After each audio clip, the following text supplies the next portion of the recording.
And I'm going to close with just something that I actually found on the web by a man named Ben Carroll. And I want to share this with you now because it really is the underlying reason that this course was produced in the first place. So bear with me, it's a little technical in spots, but I think it will become clear. This is called sound and its relationship to light. And another way of saying that is seeing sound. Remember when we kind of mixed the senses and talked about what sound yellow makes and all of that? Well, this is about actually seeing sound. So try to wrap your brain around that. And this is by Ben Carroll, Semantics, Seeing Sound, and I believe his website was Token Rock, Token Rock, ROCK.com.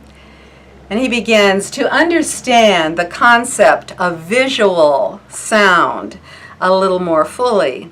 It will be helpful to explore how the vibrating atoms of air that create sound relate to light and life. At the moment of these atomic sound collisions, something quite magical happens. Light is created.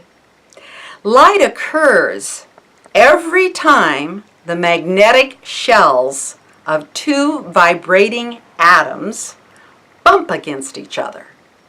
The frequency of light created in this way depends upon the energy in the collisions, meaning how fast they bump together. Try this experiment. Rub your hands vigorously together. You feel warmth, right? Okay. This is because the atoms in one hand are slipping past the atoms in your other hand, creating heat, which is just another form or name for light. The light you create by this friction is the infrared part of the spectrum of what they call electromagnetism, okay? Invisible to our eyes, but quite visible to some species like the bat, the owl, the snake, and the mosquito. You create, and here's the juicy part, you create infrared light even when you speak.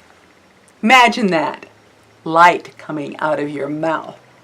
The atoms and molecules in the air are excited by the vocal folds in your larynx, creating a tiny pearl of acoustic energy that rapidly expands out of your mouth and rushes away at 700 miles per hour. Wow, I didn't know that. The atoms and molecules of air with the expanding bubble are bumping into each other, and each collision is transferring your voice vibrations to the nearest atom or molecule.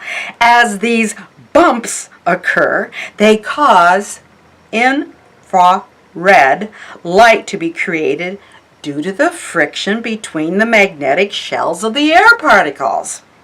The infrared light carries with it the modulations of your voice, right? And they rush away at the incredible speed of light, 186,000 seconds or whatever, miles actually, per second. 186,000 miles per second coming out of your voice box, all right?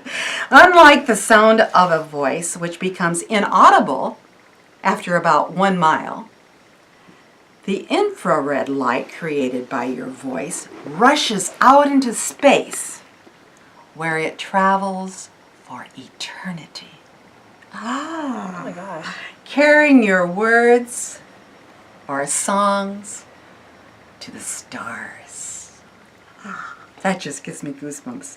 Thus, there is a direct relationship between sound and light, And in fact, there can be no light in the universe without sound. In the beginning was the Word. Because light is only created when atoms collide with each other, and such collisions are sound. So light and life owe their existence to sound. So think about that the next time you open your mouth. And choose your words, your vibrations carefully, because you're creating karma in every second with every choice that you make.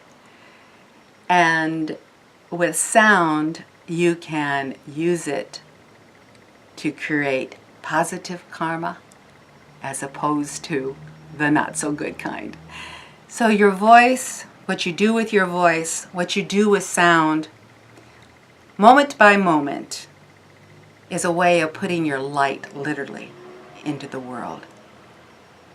And I've chosen to use my voice to produce this online course, to put my light out into the world, and to help you put yours out there in your own unique way, for the sole purpose of creating light, which to me means healing. So I leave you with those thoughts. Heal, heal, heal. Speak, speak, speak. Voice, voice, voice. Voice and sound healing. Sandra Chassé. I hope to see you again, my friends. Bye.